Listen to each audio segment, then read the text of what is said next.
It's the weekly show with David J. Maloney. This week, David talks to three-time Grammy Award-winning singer and songwriter Tom Chapin. And now, here's your host, David J. Maloney.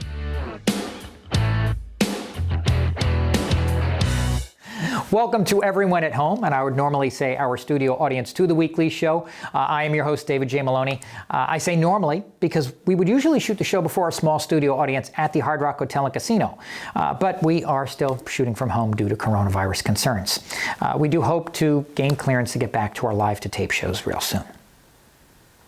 So, the debate on mask wearing continues, and as COVID-19 case numbers decline, more and more people are refusing to wear them. I'm looking forward to no longer wearing masks, although I will have to start using mouthwash again. And the debate on COVID vaccines also continues, with conspiracy theorists claiming it's a scheme by Bill Gates to track everyone. I actually hope Gates put a tracking chip in my shot.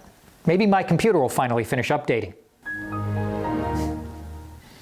A belated happy birthday to rapper Ja Rule. It was reported he celebrated with his brother, infield fly rule.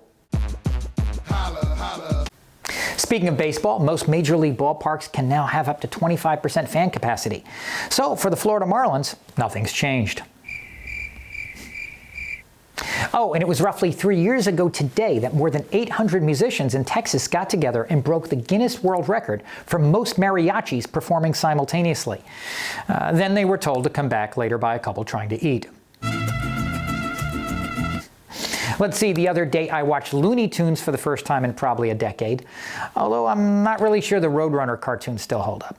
Think about it. Wile E. Coyote has the resources to order rockets, catapults, bombs, cannons. I mean, dude, just call DoorDash already. And lastly, investigators in Governor Cuomo's sexual harassment case say they are looking for hard evidence. Yep, sometimes the jokes just write themselves. Last week, we had singer, songwriter, author, and philanthropist Tom Chapin on the show. We talked about his upbringing, musical start, brother Harry Chapin, and his music. The interview went a little long, and we had so much more to cover, so we decided to make it a two-parter. And the second part of that interview is coming up next. So don't go anywhere. We'll be right back with three-time Grammy winner Tom Chapin. Through many a storm, though I'm no sailor, I found myself caught at the wheel. You've probably been around so many personalities over the decades in both the music industry and in your civic work outside of the industry. Does anyone stick out in your mind who made like a huge impression on you or perhaps influenced on how you go about writing, performing, or maybe even in your philanthropic work? Pete Seeger. I met him first at a funeral of a family member. I didn't even know that, but Toshi Seeger, his wife, had gone to school with, it was my mother's first cousin who died, and his wife had been a schoolmate of Toshi's, so they're very close. And so I'm 18 or 19 now, and we're playing. We learned from the Weavers, which is Pete Seeger's group, and we're playing guitar and stuff. So we go to Uncle, to Arthur's funeral, and we bring our instruments because they wanted us to sing it. It's going to be like a shaker or a funeral where there's no minister. We're just going to everybody sit around and talk a little bit. And who walks in but Pete Seeger with a 12-string guitar, and it's like whoa. And we talked a bit, and I mentioned to Toshi. I've never sung at a funeral before of someone I have, but not of someone I really knew. I'm not sure if I can do it. Of course you can. Just sing, close your eyes, let them cry. Easier said than done. So we're sitting there, and people get up and talk and talk and talk, and then all of a sudden, I'm sitting. Pete's about 6 feet from over here, and then Pete picks up the 12-string and goes, that big dark top D doing. To everything, turn, turn, turn. There is a season, turn, turn, turn, and a time to every purpose under heaven. Through those wonderful words from the Bible, and I go, oh. And it was the first lesson from Pete about the perfect song. at the perfect moment, the perfect person. And that happened many, many more times. Because over the years, I did so many benefits up and down the Hudson. I live in the Hudson Valley, and Pete's always, the Clearwater and hunger stuff and this and that. So he's the one more than anyone.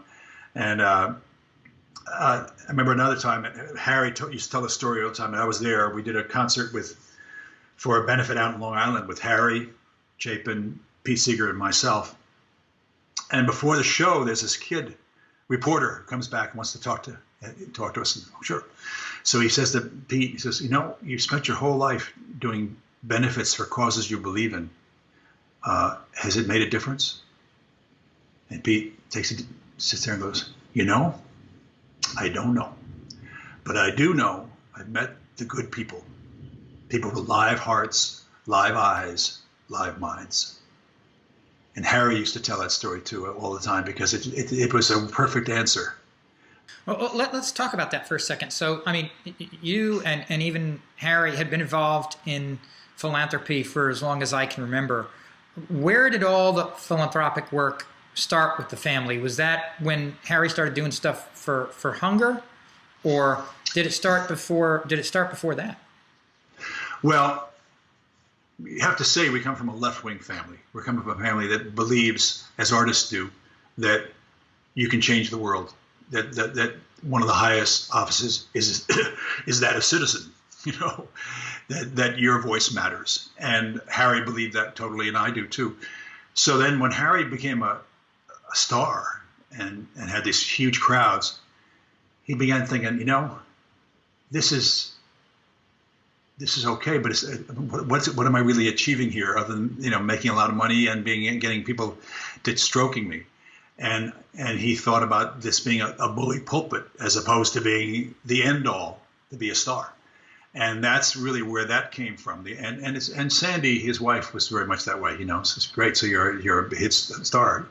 So, but it's a family kind of idea that you can make a difference. And then it's also the people that we idolized. Pete Seeger, had sometimes things that I didn't agree with necessarily, but things that he did fully and tried. I mean, he saved the Hudson River in some, not him alone, but his ideas and was a symbol of, and just the way Harry now is a symbol of an artist who really worked on the hunger issue.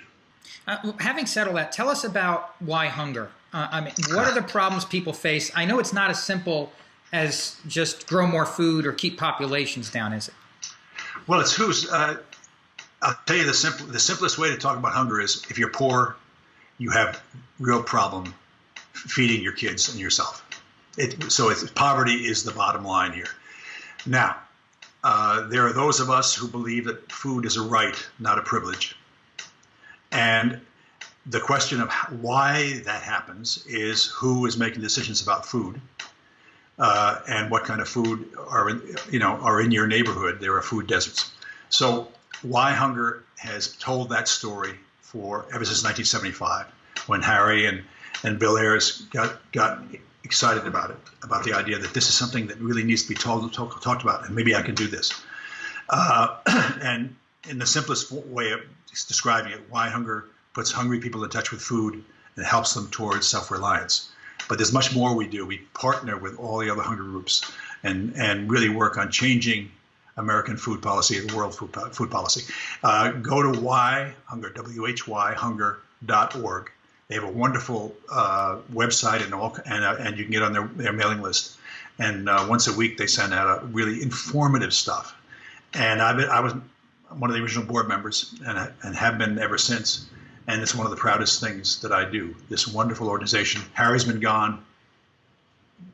What is it going to be? 81. It'll be 40 years this year. 40 years. And this organization he started has been carried on by people who listen to his what he said, but it's not Harry carrying it now. It's us carrying it, and it's a wonderful organization. You've got a really enjoyable kind of, I guess I'll just call it kind of a fireside chat type of show with your family where you guys sing some great songs. I discovered it after the pandemic. Did it start with the lockdown, or were you guys doing that thing all along? No. My daughter Abigail was in Brooklyn in an apartment with her husband and a 5-year-old. and she foresaw that, watching what was happening. And when the lockdown was about to happen, she said, we're not going to stay here long. We're going to come with Dad and Mom and get upstate. In this big house. Yep. So the first we get up there, it's my birthday, actually, March 13th, a year ago. And they all arrive.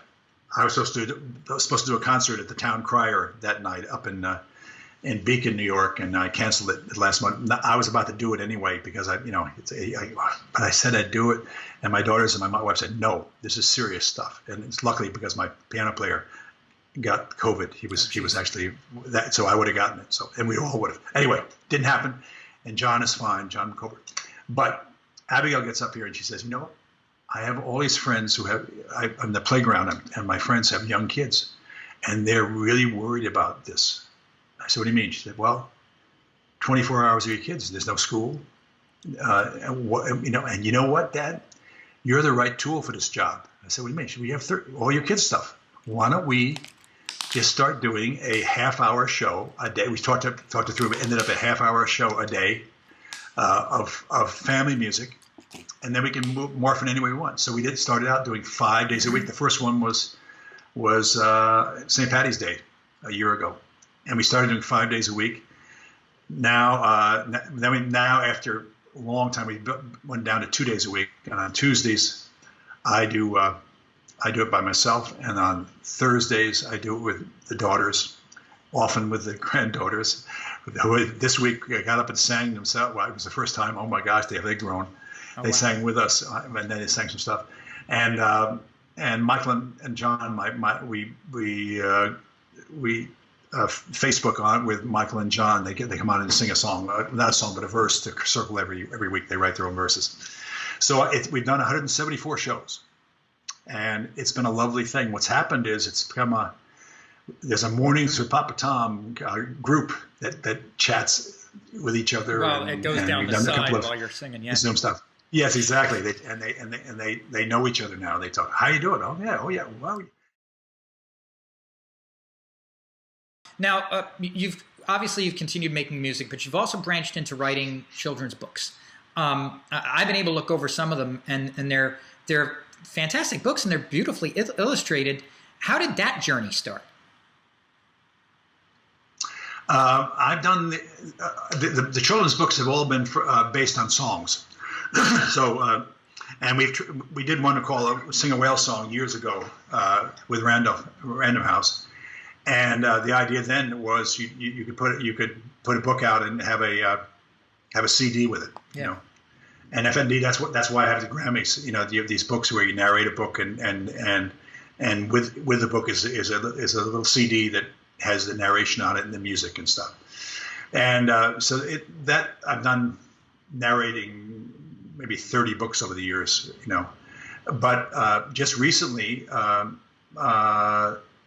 friend of mine here in Rockland County said, is an agent, was a book agent. He said, I think I can maybe, can I rep you? He said, sure. So we got a book deal with it was Simon & Schuster, and they did Backwards Birthday Party, Backwards Birthday Party Day, Birth Words Back.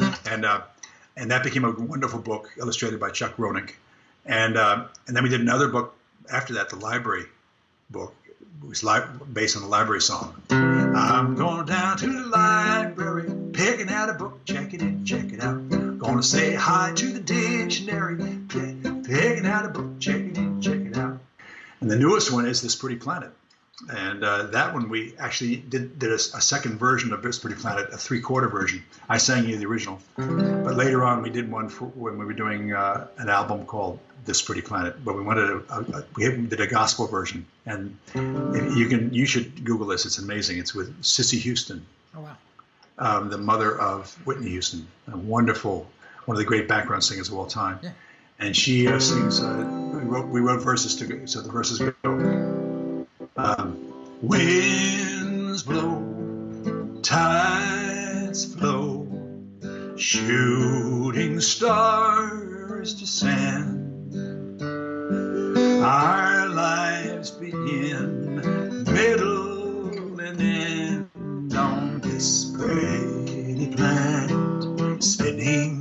space, your garden, your harbor, your holy place. And then a gospel choir comes in with these great gospel singers, and it's me and Whitney Houston, the gospel choir, instead of me and Judy Collins and little kids. But it has that gospel.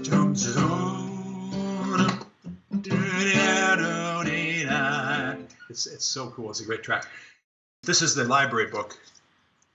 Oh, look at that. And Michael Morgan wrote it in this beautiful, it's a story of a little girl going to the library and meeting all the characters. And here is this pretty planet. And it's illustrated by Lee White. That's right, of course. This one. Well, speaking of which, where can people go to find those books? They're on Amazon. The best way to do it is to go to your local bookstore and ask for them. Tom Chapin, This Pretty Planet, because Amazon, of course, is there, but it'd be lovely to help your local bookstore. And you can also go, if you want it autographed, you go to tomchapin.com and send an email to info@tomchapin.com, and Claudia at my office will tell you how to do it, and I'd be happy to inscribe it and send it off. So once the pandemic is over, is the plan to go back to live shows? Oh, I hope so. We're booking some shows now. We got called up by an agent, a really wonderful young gal who's booking some shows with me and Livingston Taylor in January, February, March of next year. That's James Taylor's brother, no? Yeah, absolutely. Yeah. And a good buddy of mine, wonderful singer and songwriter and character. And also Janice Ian, wonderful. And I have my own band and also some concerts with my daughters. Although they have these little kids, so we're not going to do long tours at all, but we'll do our. The hope is, yes, I miss the live concerts, and it's also hard to stay alive without any kind of income. Yeah. Those of us who are musicians need and artists across the way have been hit hard by it. Luckily, I'm of an age where I have a bit of a pension, but but mostly I miss it's what I do, and there are some things coming up. If you go on my website, there's a concert, and you get on my website. If you go on there, you can sign up for an email blast. We get sent out once a month, tell you what we're doing. I'm doing a couple of things. I'm doing some outdoor things coming up, and I think this summer we'll open up a little more like that, safely distanced and stuff. But it's been a long time since we've done, Also, but even now, I've been doing occasional. Some of my hard fans have asked me to do a birthday Zoom for 40 of their closest friends, and so I can be hired to do that as well. My daughters and I can do that, and we've been busy, but I do hope to get back to playing live. It's a different animal. Well, Tom, thank you so much for joining us. That was just a phenomenal interview. We just really appreciate you being on the show. Ladies and gentlemen, singer-songwriter Tom Chapin. That is our show for tonight. Thank you so much for watching. A very special thanks to Papa Tom Chapin for joining us. Taking us home tonight is Tom Chapin with At the End of the Day. Let me do a song that I wrote with my piano player, John Colbert. I actually had this lyric for a while, and I didn't know what to do with it. And I sent it to John, and he came up with this beautiful melody.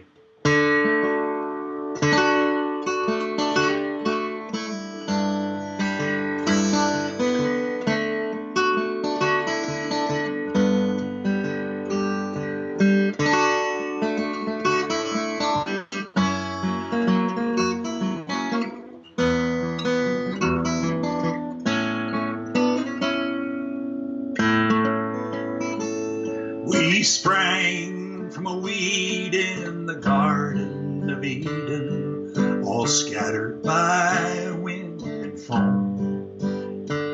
So hungry for for shelter.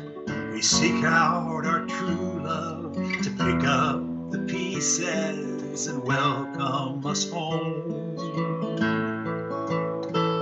Through many a storm, though I am no sailor, I found myself caught at the wheel. But trusting to fortune, the help of some true friends, we somehow survived the ordeal.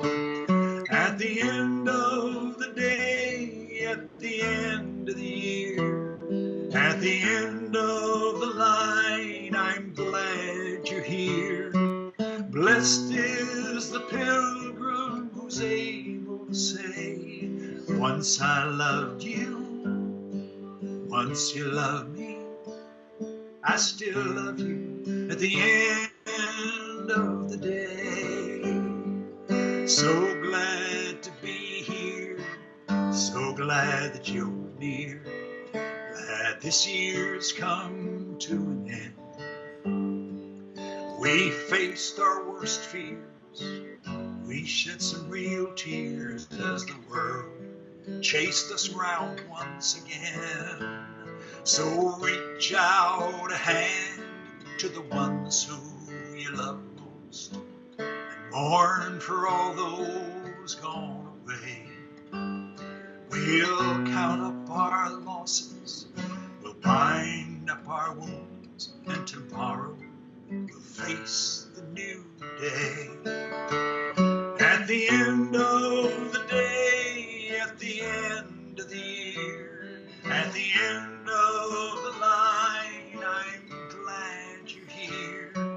Blessed is the pilgrim who's able to say, once I loved you, once you loved me, I still love you at the end of the day.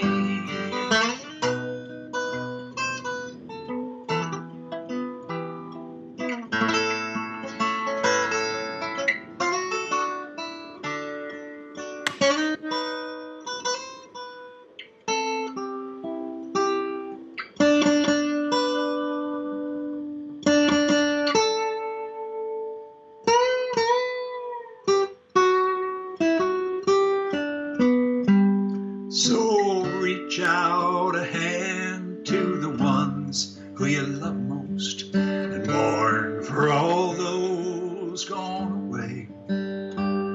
We'll count up our losses, we'll bind up our wounds, and tomorrow will be a new day. At the end of the day, at the end of the year, at the end of the line, I'm glad you're here.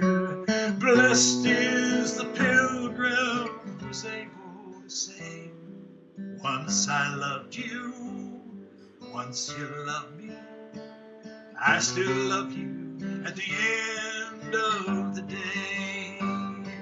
Once I loved you, once you loved me, I still love you at the end of the day.